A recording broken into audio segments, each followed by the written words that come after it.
ಮಲೆನಾಡಿನ ಹೆಬ್ಬಾಗಿಲು ಶಿವಮೊಗ್ಗದಲ್ಲಿ ಮತ್ತೆ ರಕ್ತ ದೋಕುಳಿ ಹರಿದಿದೆ. ಕಳೆದ ಒಂದೆರಡು ವರ್ಷಗಳಿಂದ ತನ್ನಗಿದ್ದ ರೌಡಿಗಳ ಗ್ಯಾಂಗ್ ವಾರ್ ಮತ್ತೆ ಮುನ್ನೆಲೆಗೆ ಬಂದಿದೆ. ಹಾಡ ಹಗಲೇ ರೌಡಿ ಶೀಟರ್ ಒಬ್ಬನನ್ನು ಹೆದ್ರೋಳಿ ಗ್ಯಾಂಗ್ ಬರ್ಬರವಾಗಿ ಕೊಚ್ಚಿ ಕೊಲೆ ಮಾಡಿದೆ. ಈ ಭೀಕರ ಹತ್ಯೆಯಿಂದ ಶಿವಮೊಗ್ಗದ ಜನತೆ ಬೆಚ್ಚಿ ಬಿದ್ದಿದ್ದಾರೆ. ಹತ್ಯೆಯಾದವರನ್ನ ನರಸಿಂಹ ಅಲಿಯಾಸ್ ಬ್ಯಾಟ್ ನರಸಿಂಹ ಅಂತ ಗುರುತಿಸಲಾಗಿದೆ. ಈತ ಶಿವಮೊಗ್ಗದ ಗೋವಿಂದಾಪುರ ಆಶ್ರಯ ಬಡಾವಣೆಯ ನಿವಾಸಿಯಾಗಿದ್ದು ಕುಖ್ಯಾತ ರೌಡಿ ಶೀಟರ್ ಕಾಡಾ ಕಾರ್ತಿಕ್ನ ಆಪ್ತ ಸಹಚರ ಅಂತ ಹೇಳಲಾಗ್ತಾ ಇದೆ. ಈ ಕೊಲೆ ನಡೆದ ಸ್ಥಳ ಗಾಂಧಿ ಬಜಾರ್ನ 1ನೇ ಕ್ರಾಸ್ನ ಕರಿದೇವರ ಕೇರಿ. ಇದನ್ನ ಲಷ್ಕರ್ ಮೊಹಲ್ಲಾ ಅಂತಲೂ ಹೇಳ್ತಾರೆ. ನರಸಿಂಹ ಇಸ್ಪಿಟ್ ಅಡ್ಡೆ ಬಳಿ ಬಂದಾಗ 2 ಬೈಕ್ಗಳಲ್ಲಿ ಹೊಂಚು ಹಾಕಿ ಕುಳಿತಿದ್ದ ಅಂಬು ಮತ್ತು ಆತನ ಗ್ಯಾಂಗು ಸಿನಿಮಾ ಸ್ಟೈಲ್ನಲ್ಲಿ ಲಾಂಗು ಮತ್ತು ಮಚ್ಚುಗಳಿಂದ ದಾಳಿ ಮಾಡಿದೆ. ದಾಳಿಯ ತೀವ್ರತೆಗೆ ನರಸಿಂಹನ ಕೈಗಳು ತುಂಡಾಗಿದ್ದು ಮುಖ ಗುರುತೇ ಸಿಗದಷ್ಟು ವಿರೂಪಗೊಂಡಿದೆ. ನರಸಿಂಹ ಸ್ಥಳದಲ್ಲೇ ಕೊನೆಯುಸಿರು ಎಳೆದಿದ್ದಾನೆ. ಈ ಕೊಲೆಗೆ ದಶಕಗಳ ಹಳೆಯ ದ್ವೇಷವೇ ಕಾರಣ ಅಂತ ಹೇಳಲಾಗ್ತಾ ಇದೆ. ಶಿವಮೊಗ್ಗದಲ್ಲಿ ಹಂದಿ ಹಣ್ಣಿ ಮತ್ತು ಕಾಡಾ ಕಾರ್ತಿಕ್ ಗ್ಯಾಂಗ್ ನಡುವೆ ದೀರ್ಘಕಾಲದ ವೈಷಮ್ಯ ಇತ್ತು. 2 ವರ್ಷದ ಹಿಂದೆ ಹಂದಿ ಹಣ್ಣಿಯನ್ನು ಹತ್ಯೆ ಮಾಡಲಾಗಿತ್ತು. ಈ ಹತ್ಯೆಗೆ ನರಸಿಂಹ ಸ್ಕೆಚ್ ಹಾಕಿಕೊಟ್ಟಿದ್ದ ಅನ್ನೋ ಸಿಟ್ಟು ಎದುರಾಳಿ ಗ್ಯಾಂಗ್ನಲ್ಲಿತ್ತು. ಇದಿಷ್ಟೇ ಅಲ್ಲದೆ ಹಂದಿ ಹಣ್ಣಿಯ ಸಹಚರನಾಗಿದ್ದ ಅನಿಲ್ ಅಲಿಯಾಸ್ ಅಂಬುವನ್ನು ಕೂಡ ನಾನು ಮುಗಿಸ್ಬಿಡ್ತೀನಿ ಅಂತ ನರಸಿಂಹ ಎಲ್ಲ ಕಡೆಗೆ ಹೇಳ್ಕೊಂಡು ಓಡಾಡ್ತಾ ಇದ್ದಂತೆ. ಇದನ್ನೇ ನೆಪವಾಗಿಟ್ಕೊಂಡ ಅಂಬು ಟೀಮು ನರಸಿಂಹನಿಗೆ ಸ್ಕೆಚ್ ಹಾಕಿ ಮುಗಿಸಿದೆ. ಈ ಘಟನೆ ನಡೆದ ತಕ್ಷಣ ASP ಕಾರ್ಯಪ್ಪ ಮತ್ತು ಕೋಟೆ ಠಾಣೆ ಪೊಲೀಸರು ಸ್ಥಳಕ್ಕೆ ಧಾವಿಸಿದ್ದಾರೆ. ನರಸಿಂಹನ ಪತ್ನಿ ಸ್ನೇಹ ಅವರು ನೀಡಿದ ದೂರಿನ ಆಧಾರದ ಮೇಲೆ ತನಿಖೆ ಕೈಗೆತ್ತಿಕೊಂಡ ಪೊಲೀಸರು ಮೊಬೈಲ್ ಸಿಗ್ನಲ್ ಆಧರಿಸಿ ಶುಕ್ರವಾರ ತಡರಾತ್ರಿಯೇ 5 ಆರೋಪಿಗಳನ್ನು ಅರೆಸ್ಟ್ ಮಾಡಿದ್ದಾರೆ. ಬಂಧಿತರನ್ನು ನೋಡೋದಾದರೆ ಅನಿಲ್ ಯಾನೆ ಅಂಬು ಈತನೇ ಮುಖ್ಯ ಆರೋಪಿ. ಮಧು, ಕಾರ್ತಿಕ್ ಯಾನೆ ಕತ್ತೆ ಕಾರ್ತಿಕು, ಶಬರೀಶು, ರವಿ. ನರಸಿಂಹನ ಹತ್ಯೆಯ ಬೆನ್ನಲ್ಲೇ ಆತನ ಆಪ್ತರು ಸಾಮಾಜಿಕ ಜಾಲತಾಣಗಳಲ್ಲಿ ಪ್ರತೀಕಾರದ ಸುಳಿವನ್ನು ನೀಡಿದ್ದಾರೆ. ಕಾಡಾ ಕಾರ್ತಿಕ್ ಮತ್ತು ಬಜರಂಗಿ ನಿತಿನ್ ಅನ್ನುವವರು ತಮ್ಮ ಇನ್ಸ್ಟಾಗ್ರಾಮ್ ಸ್ಟೋರಿಗಳಲ್ಲಿ ಈ ಬಗ್ಗೆ ಪೋಸ್ಟ್ ಹಾಕಿದ್ದಾರೆ ಅಂತ ಹೇಳಲಾಗ್ತಾ ಇದೆ. ಇದರಿಂದ ನಗರದಲ್ಲಿ ಮತ್ತಷ್ಟು ಆತಂಕ ಮೂಡಿದೆ. ಪರಿಸ್ಥಿತಿಯನ್ನು ಹತೋಟಿಗೆ ತರೋದಕ್ಕೆ ಪೊಲೀಸರು ನಗರದಾದ್ಯಂತ ಬಿಗಿ ಬಂದೋಬಸ್ತ್ ನಿಯೋಜಿಸಿದ್ದಾರೆ ಮತ್ತು ಸೋಷಿಯಲ್ ಮೀಡಿಯಾ ಪೋಸ್ಟ್ಗಳ ಮೇಲೆ ತೀವ್ರ ನಿಗಾ ಇಟ್ಟಿದ್ದಾರೆ. ಸುಮಾರು 4:45 ಗಂಟೆಗೆ ಶಿವಮೊಗ್ಗ ನಗರದ ಲಷ್ಕರ್ ನರಸಿಂಹ ಎಂಬ ಒಬ್ಬ ರೌಡಿ ಶೀಟರ್ ಆಸಾಮಿಯನ್ನು ಅವರ ವಿರುದ್ಧ ಗ್ಯಾಂಗ್ನ ಆಸಾಮಿಗಳು ಬಂದು ಮಾರಕಾಸ್ತ್ರಗಳಿಂದ ಅವ್ರನ್ನ ಮರ್ಡರ್ ಮಾಡಿದ್ದಾರೆ. ಈ ವಿಷಯ ನಮಗೆ ಗೊತ್ತಾದಂಗೆ ಇಮಿಡಿಯೇಟ್ಲಿ ನಮ್ಮ ಇನ್ಸ್ಪೆಕ್ಟರ್ ಮತ್ತು ನಾವುಗಳೆಲ್ಲ ಹೋಗಿ ಸ್ಪಾಟ್ ನೋಡಿದ್ದೀವಿ.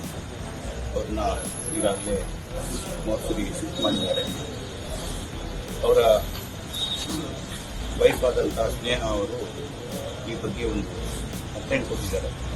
ಕಂಪ್ಲೇಂಟ್ನಲ್ಲಿ ಈಗಾಗಲೇ ಶಿವಮೊಗ್ಗ ನಗರದಲ್ಲಿ ಬಹಳ ವರ್ಷಗಳ ಹಿಂದೆ ರೌಡಿ ಆಸಾಮಿಗಳ ವೈಷಮ್ಯದ ಹಿನ್ನೆಲೆಯಲ್ಲಿ ಅವರ ಅಪೋಸಿಟ್ ಗ್ಯಾಂಗ್ನವರು ಅಂಬು ಮತ್ತು ಟೀಮ್ ಅವರು ಸೇರಿಕೊಂಡು ಈ ಒಂದು ದಿವಸ ಅವ್ರಿಗೆ ಮರ್ಡರ್ ಮಾಡಿದ್ದಾರೆ ಅಂತ ಹೇಳಿ ಕಂಪ್ಲೇಂಟ್ ಕೊಟ್ಟಿದ್ದಾರೆ. ಕಂಪ್ಲೇಂಟ್ನ ನಾವು ತಗೊಂಡು ತನಿಖೆಯನ್ನು ಆಧರಿಸಿದ್ದೀವಿ. 3 ಟೀಮ್ ಮಾಡಿ ಆರೋಪಿಗಳನ್ನ ಪತ್ತೆ ಹಚ್ಚಲಿಕ್ಕೆ ಎಲ್ಲ ಥರದ ಕ್ರಮಗಳನ್ನು ತಗೊಂಡಿದ್ದೀವಿ. ಯಾವುದೇ ಅಹಿತಕರಗಳ ಘಟನೆಗಳು ನಮ್ಮ ನಗರದಲ್ಲಿ ನಡೆದಂತೆ ಎಲ್ಲ ಮುಂಜಾಗ್ರತಾ ಕ್ರಮವನ್ನು ತಗೊಂಡಿದ್ದೀವಿ. ಆದಷ್ಟು ಬೇಗ ಆರೋಪಿಗಳನ್ನು ಪತ್ತೆ ಹಚ್ಚಿ ಏನು ಯಾವುದು ಕಾರಣದಿಂದ ಇದು ಮರ್ಡರ್ ಮಾಡಿದ್ದಾರೆ ಅನ್ನೋದನ್ನು ಪತ್ತೆ ಹಚ್ಚಿದ್ದೀವಿ. ನರಸಿಂಹ ಅವರು ಬಹಳಷ್ಟು ಪ್ರಕರಣ ದೊಡ್ಡಪೇಟೆ ಠಾಣೆಯಲ್ಲಿ ಗ್ಯಾಮ್ಲಿಂಗ್ ಕೇಸಲ್ಲಿ ಸಿಕ್ಕಾಕೊಂಡು ಕೇಸ್ ಸ್ಟಾರ್ಟ್ ಮಾಡಿದ್ದಾರೆ. ಅದೇ ಥರ ಅವ್ರದ್ದು ಕೇಸು ಸುಮಾರು ಬೇರೆ ಬೇರೆ ಠಾಣೆಗಳಲ್ಲಿದೆ. ಅಟೆಂಪ್ಟ್ ಟು ಮರ್ಡರ್ ಕೇಸಸ್ ಇದೆ, ಗ್ಯಾಮ್ಲಿಂಗ್ ಕೇಸಸ್ ಇದೆ, ಗಾಂಜಾ ಕೇಸು ಇದೆ.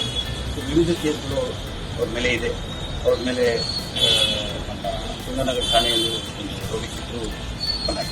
ಮೃತ ನರಸಿಂಹನ ಮೇಲೆ ಈಗಾಗಲೇ ಹಲವು ಜೂಜಾಟ, ಗಾಂಜಾ ಮತ್ತು ಕೊಲೆ ಯತ್ನದ ಪ್ರಕರಣಗಳಿದ್ವು.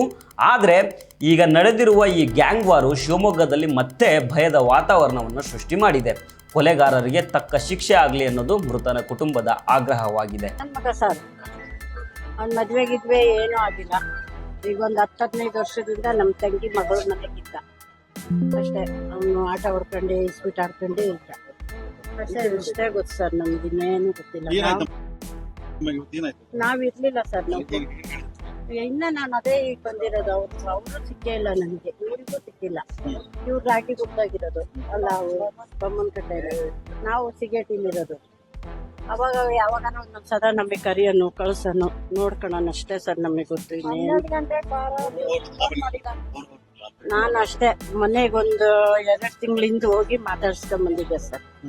ಬೆಂಗಳೂರಿಗೆ ಹೋಗಿದ್ದೆ, ಬಂದೆ ಕಣತ್ತೆ ಬಾ ಮನೆಗೆ ಅಂತ ಕರೆದ. ನಾನು ಹೋಗಿ ಮಾತಾಡ್ಕೊಂಡು ಬಂದೆ.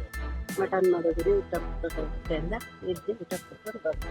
ಅದ್ರ ಮೇಲೆ ನಂಗೆ ಸಿಕ್ಕೇ ಇಲ್ಲ ಸರ್. ನಾನು 4 ತಿಂಗಳೆಲ್ಲ ಈ ಸಾಕ್ಷಿ ಹೋಗಿದ್ದು, ಅವ್ನು ನಮಗೆ ಸಿಕ್ಕೇ ಇಲ್ಲ. ಅವನು ಮಾತಾಡ್ಸಿಲ್ಲ, ನಾವು ಮಾತಾಡ್ಸಿಲ್ಲ. ಯಾಕೆ ಮಾತೇ ಆಡ್ಸಿಲ್ಲ ಅಂತ ನಾವು ಸುಮ್ಮನೆ ಸರ್. ಅವ್ನು ಏನ್ ಮಾತಾಡ್ತಾನೆ ಗೊತ್ತಿಲ್ಲ. ಈಗ ಗೊತ್ತಾಗಿದೆ. ಈಗ ಫೋನ್ ಮಾಡಿದ್ರು, ಇವಳೇ ನಮ್ಮ ತಂಗಿನೇ ಫೋನ್ ಮಾಡಿದ್ರು. ಫೋನ್ ಮಾಡ್ದ, ಅತ್ತೆ ಭಾನುವಾರ ಕರ್ಕೊಂಡು ಹೋಗ್ತೀನಿ ಬಾರತ್ತೆ ಮನೆಗೆ ಅಂತ ಹೇಳ್ದ. ನಾನು ಏನಕ್ಕೋ ಬರಲ್ಲ ಕಣೋ ಅಂತ ಹೇಳ್ದೆ. ಇಲ್ಲ ಬಾರತ್ತೆ, ನೀನು ಭಾನುವಾರ ಬರಬೇಕು, ಶಾಲೆ ಎಲ್ಲ ರಜೆ ಇರ್ತವೆ, ಮಕ್ಳಿಗೆ ಕರ್ಕೊಂಡು ನಿಮ್ಮ ಮನೆಗೆ ಬಾರತ್ತೆ ಅಂತ ಹೇಳ್ದ ಅಷ್ಟೇ. ನಾ ಬರಲ್ಲ ಹೋಗೋ ನಿಮ್ಮ ಮನೆಗೆ ಅಂದರೆ ಬರ್ಬೇಕತ್ತೆ, ಬೇಡ ಬರಲ್ಲ ಅಂತಲ್ಲ, ಬರ್ಬೇಕು ಅಂದ. ಸರಿ ತಗೊಳಪ್ಪ ಅಂತ ಹೇಳ್ದೆ ಅಷ್ಟೇ. 12 ಗಂಟೆಗೆ ಮಾತಾಡ್ದೆ ನನ್ನ ಹತ್ರ ಮನೆಯಿಂದ ಫೋನಲ್ಲಿ ಅಷ್ಟೇ ಲಾಸ್ಟ್. ಇವಾಗ ನೋಡಿದರೆ 4:45ಗೆ ನನ್ನ ಮಗಳು ಫೋನ್ ಮಾಡಿದ್ಲು. ಅಮ್ಮ ನನಗೆ ಜ್ಞಾನ ಇಲ್ಲ, ಕೆಳಗಿದ್ದೀನಿ, ಯಾರೋ ಫೋನ್ ಮಾಡಿದ್ರು, ನರ್ಸಿಂಗ್ ಹೊಟ್ಟೋಗಿದ್ದಾನಂತೆ, ನನಗೆ ಮಾತಾಡೋಕ್ಕೆ ಬಾಯಿಲ್ಲ, ನೀನು ಬಾರಮ್ಮ ಅಂತ. ನನ್ನ ಮೊಮ್ಮಕ್ಳು ಹೇಳಿದ್ರು, ಅಮ್ಮ ಜ್ಞಾನ ನೀನು ಬೇಗ ಬಾರಮ್ಮ, ನನ್ನ ಅಮ್ಮಗೆ ಹಿಡಿಯೋಕ್ಕಾಗ್ತಾ ಇಲ್ಲ ನನ್ನ ಕೈಯಾಗೆ, ಬೇಗ ಬಾ ಅಂತ ನನ್ನ ಮೊಮ್ಮಗ ಫೋನ್ ಮಾಡ್ತಾರೆ.